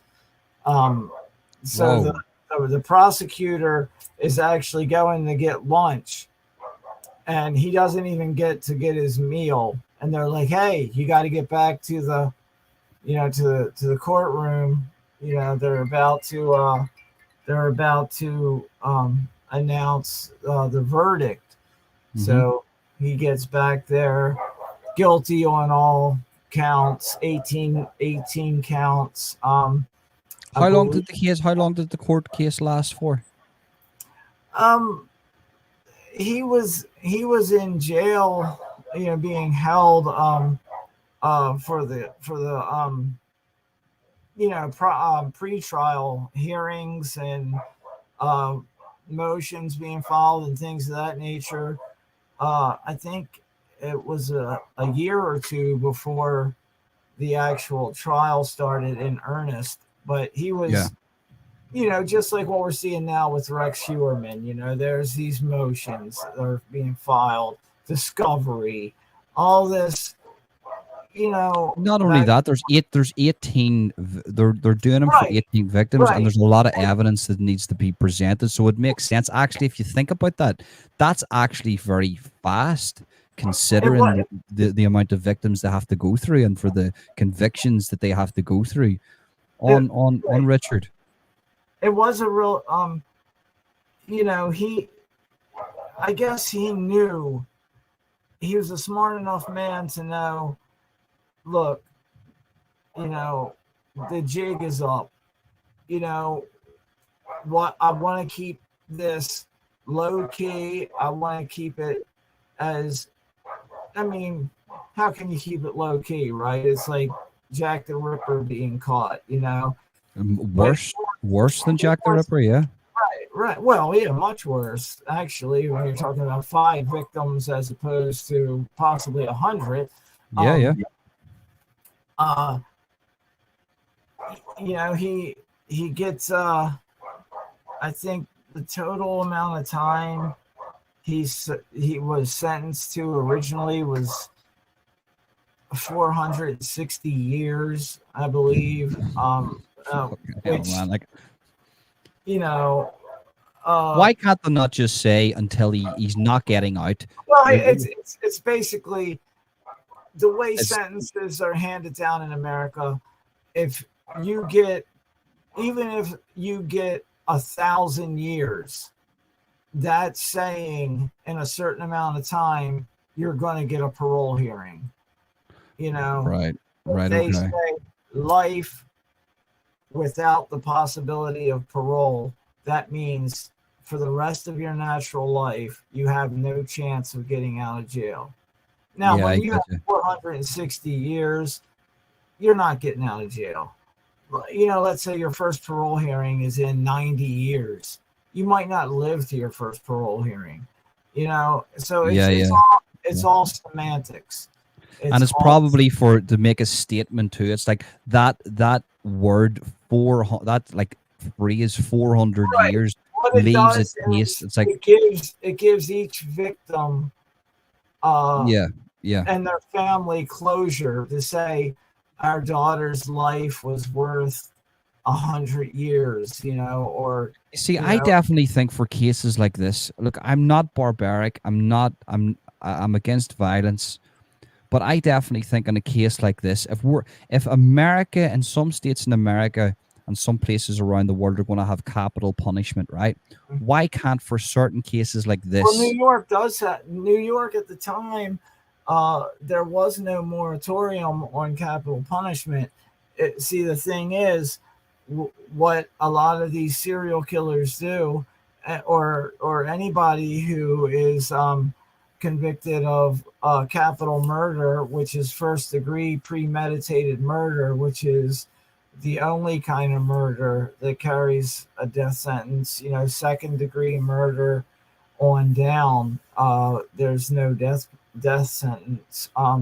The only crimes that you can be executed for: first degree premeditated murder, kidnapping, and rape. Those crimes But what I'm trying to say is, why don't, for instance, if I was a judge and I had the ability, I would say, look, let's get the parents of the victims and let's give them the opportunity to inflict pain and have no charges brought up upon Well, them okay, to you're this talking about this going guy. back to a gladiatorial system of punishment, and I'm not saying I'm against it, but what I'm saying is that is viewed as I don't know, less civilized for some reason than But sticking in. like we're gonna maybe give the lethal injection to somebody because they've done Right, really that's what I'm saying. but okay, Murder is murder, right? let the Let the families get some satisfaction out of it. Is what? yeah, that's what I sort of mean by that. Let them do the killing. Let's not just put an injection into this guy and let him fall off to sleep and everything's hunky dory.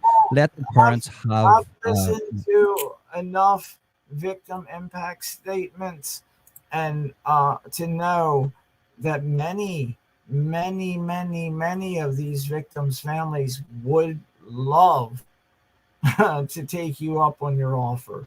yeah, man, of course, 100%. I already know that goes without saying. Like, Many of them, bring up the idea themselves. But this is what happens. Okay, a guy, he kills 30 people. He gets caught, he goes to trial. There's forensic evidence, circumstantial evidence, witnesses, every kind of evidence against him. He can't get out of it. So what he does is he offers the one thing they don't have, and that's his confession and where the bodies are. And he'll give that to you if you take the death penalty off the table. And a lot of times they do, because they want to bring these bodies home so these parents can bury their children. And that's worth keeping a killer alive on our taxpayers' money to do so. it's amazing to think that the crime that they commit of killing could actually be the deal that gets them off death row. Yeah. Do you know that to me? And they bank on that. They bank on that because yeah, it's crazy, man. That's absolutely crazy. Now, what Bundy was doing was something that ended up being called bones for time. And that was he would give up the location of another body for a stay of execution. But because Bundy was sentenced in Florida to die, he was not escaping his date with the executioner. All he could do was prolong it. And what he did was say, look, you think I killed 33 people. I'm telling you, there's maybe 100 and some out there. And I know where they are. And I'll tell you, but, you got to take me there. I'll tell you, I'll give you one. And then in 2 years, I'll give you another one. Well, they got sick of playing this game. And they were like, look, we don't care how many bodies you have out there. It's time for you to die now. And that's what they did, And for you have to, man. You have to, because there's no, because then what they're essentially doing is they're just using the system to keep themselves alive. And you can't have that. There has to be resolution to this. But as a parent, man, I would break into jail to torture the motherfucker that done that to a kid of mine. I couldn't fathom that. I would become a serial killer of serial killers. Do you know what I mean? That's the. Exactly. I'm not saying I could do that, but I'm saying that's the level of thinking. I couldn't imagine. I can't even put myself in that situation because those people, because you see Bundy, you see Richard Cottingham, you see these people, and you hear a number like 80, you hear Bundy's. Like I've got our little logo is Ted Bundy. AI made Ted Bundy with his cutting knife, and I think to myself, okay, we can glamorize these people, we can talk about them, we can get the views off them, we can even monetize them sometimes. But the reality is these people have left destruction throughout many people's lives, and they'll never get any resolution because these narcissistic, sociopathic demons wanted to be infamous, wanted to have their own sexual gratification, wanted to do the killing because that's how they got their kicks, that's how they got their rocks off. And then there's this poor family in the background that's just lost a child to one of these dark fucking monsters. And then we have this system in the West, whether it be America or England or Ireland, that we have to go through this process and scrutinize everything. And these fuckers will actually use bodies. They've got their little kitty, as I call them, the little safe nest egg of bodies somewhere that they can use to cut a deal with the district attorney or something. Right. To me, after that, once you know they're not giving up any information, kneecap these motherfuckers, torture them to the point where do things that they've done to their victims, record it, fucking monetize that shit and say this is what happens to serial killers, this is what happens to you, and then send their kneecaps in a bag to their parents and say raise your kids better, you fucking pieces of shit, because this shit doesn't work anymore. I know that's a wee bit extreme, that's a bit fucking tyrannical in itself, but I can't. I'm trying to put myself in the mind of one of the parents. I couldn't imagine it. It would just be. It would be surreal. It would be absolutely surreal. And then you've got Ted Bundy having children in the prison. That's even a more salt in the wounds. This fucker's able to kill children, people's children, and then he's able to go into prison and have children. Man, you know what? You know, that isn't justice. No matter what you do, that isn't justice. Allowing that fucker to have kids wasn't justice. Well, he didn't have a conjugal visit. You know, this was one guard who was paid off to allow this liaison to take place. You know, and that's what happened. You know,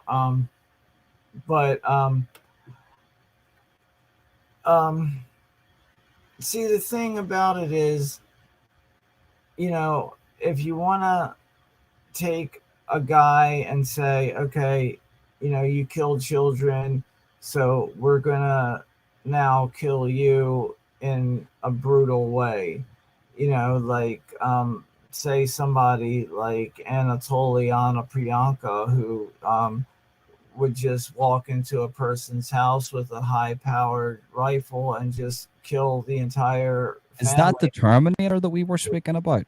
Yes, that's the Terminator. It's the like, man, you told me that, and I don't mean to laugh, and I've got a sixth sense of humor, but me and Sean were speaking the other day, and he says there's a serial killer called the Terminator that just, what he does, he just comes in with a loaded weapon into somebody's, like, I'm laughing, but I'm thinking to myself, like, I'm glamorizing it in my head, like this geezer coming in, busting through your door with an AR-15 locked and loaded, just shooting people and then walking out, getting into his car and going to fucking McDonald's. That shit's messed up, man. No car. He just walking off like the Terminator. Like, is his nickname as a serial killer the Terminator? Terminator, yeah. It's his real name. Me, man. Like, what's going on here? And he's you know, he's one of the most brutal killers of all time. He didn't torture or tie up or rape or anything. He just came in and just devastation in his wake. What was his choice of weapon? High-powered rifle, you know. So the AR-15, AK-47, M16. He had them all. Ooh. He had them all. See those M16 bullets, man? They're fucking. One strapped to his back and one in his hands, you know. So this motherfucker busts in through your door with a loaded weapon, doesn't even need to reload because he's got one on his back and he's gunning down people. Does he choose? Like, do you know what, right? We're actually getting into the Terminator here, right? Well, do you know, for a Christmas special, we'll talk about the Terminator, right? We'll do the Christmas special. You don't want him coming down your chimney. You don't want Anatoliana Priyanka coming down. Jesus Christ. Happy Christmas, motherfuckers. But look, I'm not glorifying that, but that ain't personal. That's No, not personal. That's not going up and raping some poor woman or doing that something to a child. It's not personal. That's well, just him he being a killed children. He did kill children, but he didn't torture them. He just, it all depended who was in the house. It was so he like just seen a house, made a beeline, locked and loaded. Right, baby, let's go kick in, the and we're door just gonna in go and ham just here. Like, unloaded. I don't mean to laugh, and I'm not laughing. I feel bad for And laughing, but look at a picture of him. He looks like a warrior of the wasteland. He's like, I mean, full trench coat, um, just fuck just like me. Like, what are we doing here? Like, he looks like a villain from a friggin' Batman movie. the Terminator, man, like the Terminator. Right, so that's going to be our Christmas special. The one before Christmas will be about the Terminator. I have to know about this guy. I mean, the fact that there isn't a movie made about this guy, There's so many that have so. I mean, everybody talks about Bundy, Ramirez, BTK, but I'm telling you, the Israel Keys, Anatoly Anaprianko, um, the Andre Chikatilo. These guys are so much more twisted and interesting than the ones who captured the American imagination during what we call the golden age of serial killers. Um, you had, uh, the Hillside Stranglers, guys like that. They did terrible things, but you look at the Polish and the Austrian and the Russian serial killers. These guys were brutal. I mean, brutal. there And was Yaka. What do you call him? I forget his name. Was it Yaka Akbar or something? He was the Pakistani serial killer with the most documented victims. He's got documented like over 100 victims. there's Documented. South American, a Mexican serial killer was just apprehended during COVID. He was best friends with the sheriff's wife. He killed her and buried her under his floor. And the sheriff came looking for her, suspected that he killed her, and found her. But he didn't just find her, he found like 30 skeletal remains, human remains, under Are this these guy. motherfuckers not afraid about ghosts? The one thing that strikes me about serial killers, right, is that they're not afraid of ghosts, right? I mean, like, I don't mean that in a joke way, but like, whenever I go into a new house, I get it blessed because this is Ireland, and every square inch of land, some cunt's been slaughtered. So I know that the house that I'm in right now, there's definitely about at least 3 dead Well, bodies I mean, because it's the land that we live on. It's so small, the island. of Ed and Lorraine Warren. Look at all of their cases. I mean, they're so well documented. Anybody that can read their case history and still deny the existence of a spiritual or a demonic realm, to me, that's just like, looking at the sky and saying, that's red, that's not blue. And I just mean, actually to end on this, Sean, I want to get your opinion on this here because we're going to get a little bit wacky here, right? Just to end on this because it's coming up to the 2 hour mark, and I've enjoyed this one. I'm not going to lie to you. Fucking once again, mate. I don't appreciate you enough here. Like, we need to appreciate your knowledge here. In your personal opinion, right? Obviously, some of these are just psychotic whack jobs that fucking don't have a sense of reality. But is there a sense that some of these I've just watched a thing where I've just watched an exorcism yesterday of a young girl. It hasn't hit the fucking papers, it hasn't hit YouTube, and this motherfucker was possessed. This woman was possessed, and there was a priest standing over her extracting a demon from this woman. This woman was 100% possessed by a demon. Is it possible that some of these serial killers have been possessed by some demonic entity, in your opinion, if you believe in such a thing? Absolutely. I think that I mean, people take it the wrong way when I say, have a favorite serial killer. And I guess it does sound crazy, but I love reading about Richard Ramirez, and that's why, because Richard Ramirez was certainly involved in the occult.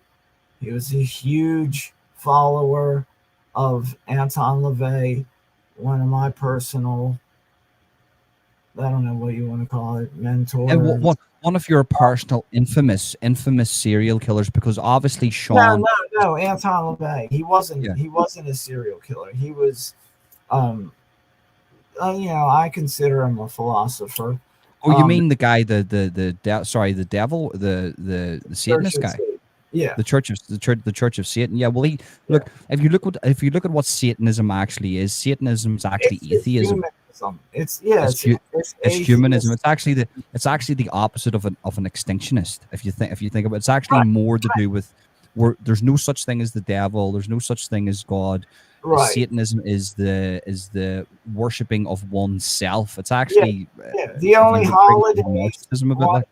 The biggest holiday in Satanism is one's own birthday, and it's like but do you know what, man? I'm gonna just say it. I'm just gonna say it.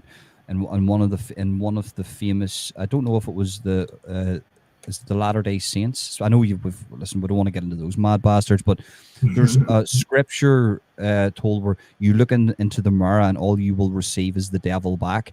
And there is something to that. That is pure narcissism and pure evilness, is to think of oneself and only think of oneself. And that is the pure, for instance, these serial killers, rapists, murderers, pedophiles, these people only think of themselves, and to only think of yourself is the purest form of evil, in my opinion. It is so because it leads to the extinction of the species. No, but that's so Satan. You have to understand, if you're religious. I don't mean to overtalk you, but if you're religious, I wear a cross. I believe in God, right? And it's just these are my personal beliefs.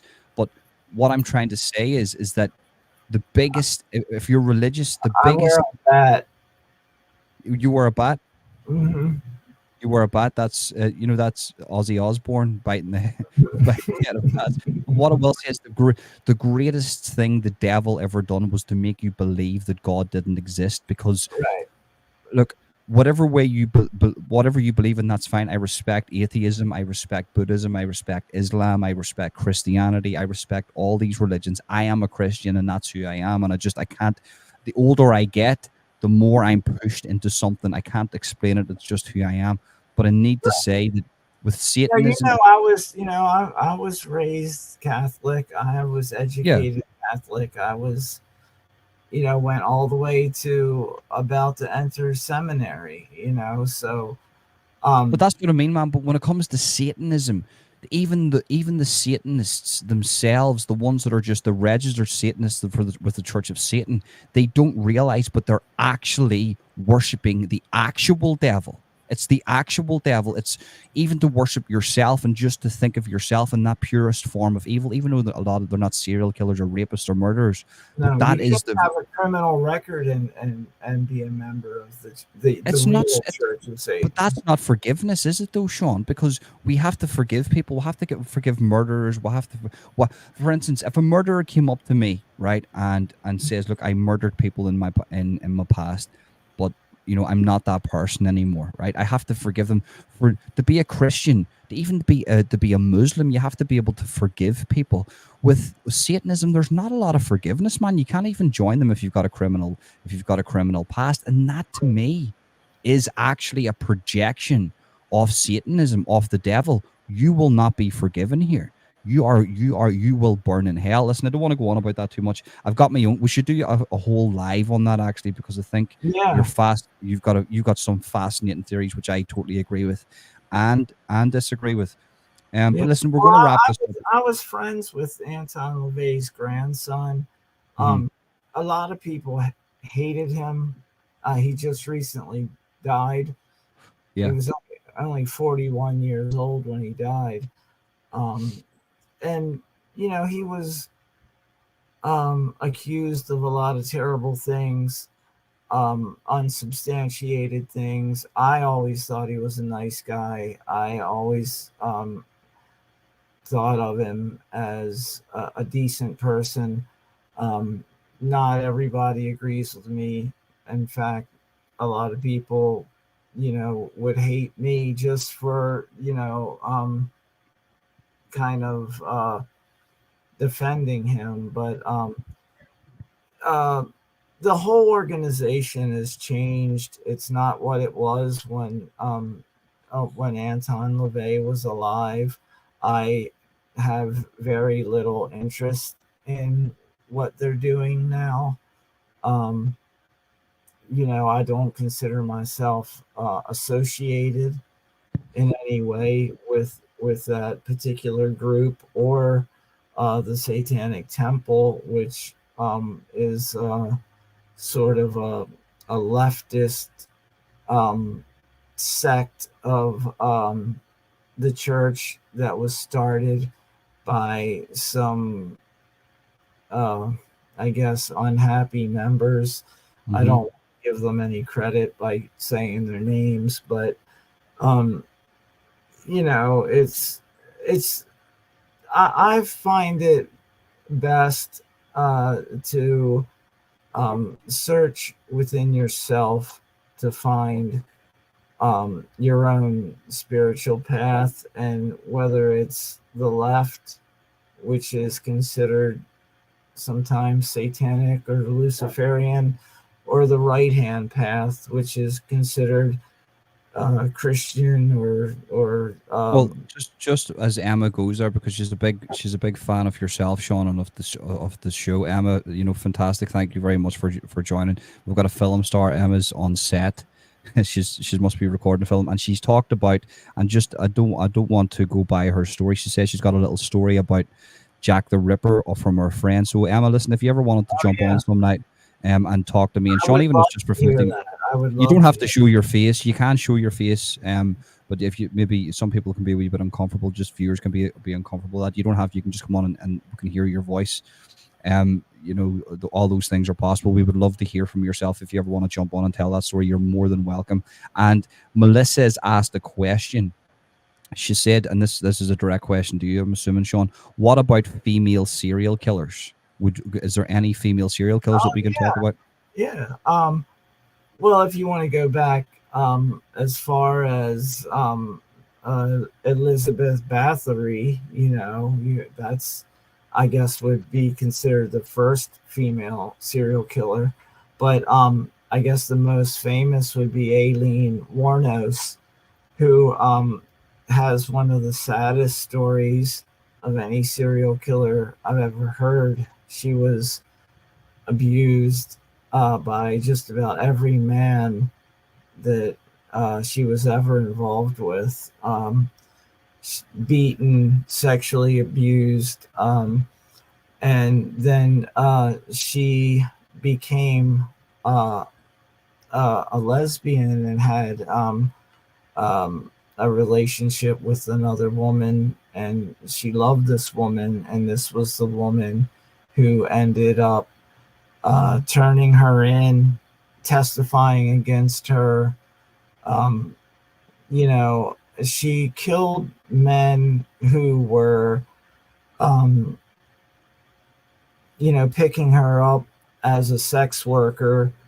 So these guys, had nothing but the worst in mind for her. So it's sort of like a warranted serial killer. Like she killed people that were taking advantage of her, that maybe didn't deserve to die, but they didn't deserve to be treating women that way. Like, one of the guys that she killed, though, he was kind of a good person who was helping her out, but she killed him anyway. She was schizophrenic. She had any number of mental health issues, and they still executed her. They put her to death when they knew that she was mentally ill. that's evil. That's evil. Is That's evil. the most evil thing I can't think of anything more. You know, we need to protect the vulnerable of society, especially. And Look, I'm not going to go. she was absolutely vulnerable. She was Yeah, a like I'm not a male feminist or anything, Sean. I'm not anything like that. I'm not none of those things. I think male feminists have got one agenda, and that's to sleep with as many women as possible and just be beta males. well, But we need to protect vulnerable people in society, especially women that are out there, man, because there's a lot of women in society at the minute that are on the streets that need help, that are being abused by men. And whenever they lash out, maybe they commit a crime. Okay, a crime is a crime, but for me personally, you know, I don't know the full story about that lady. I don't want to speak out of turn, but if she murdered people and killed people that were abusing her, then surely that doesn't warrant a death penalty. Like, I don't think that she deserved a death penalty, and I don't think that her case, due to extenuating circumstances, even qualified as a death penalty case. All the men who sentenced her to die, I mean, she was hearing voices, she was interacting with the voices she was hearing. She was obviously in, schizophrenic. She should maybe schizophrenia brought on by the situation, you know, because you have to understand. She was mentally ill before Yeah. any of this happened. I mean, she suffered head trauma. She had organic mental illness such as schizophrenia, hereditary. Yeah, and that was only multiplied and intensified by the sexual and physical abuse she suffered. And I'm like you. I'm not saying that I'm, this huge feminist, but I certainly believe in protecting people who are mentally ill, especially. I lost a friend who was female to a serial killer. I just feel like people who suffer from mental illness are not capable of making a decision that is based on an abstract, like right or wrong or moral or immoral.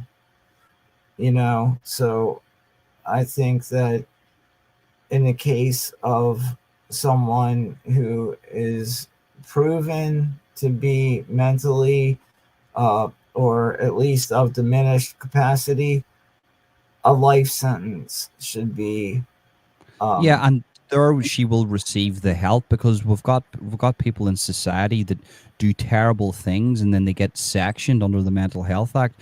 The fact that there's a lady that was abused and killed some of her abusers and then she got put to death, man, that is evil. That's two wrongs do not make a right. That is evil. That's actually three wrongs: the abuse that happened to her doing the killing, and them killing her. That is absolutely disgusting. That shouldn't have happened to her.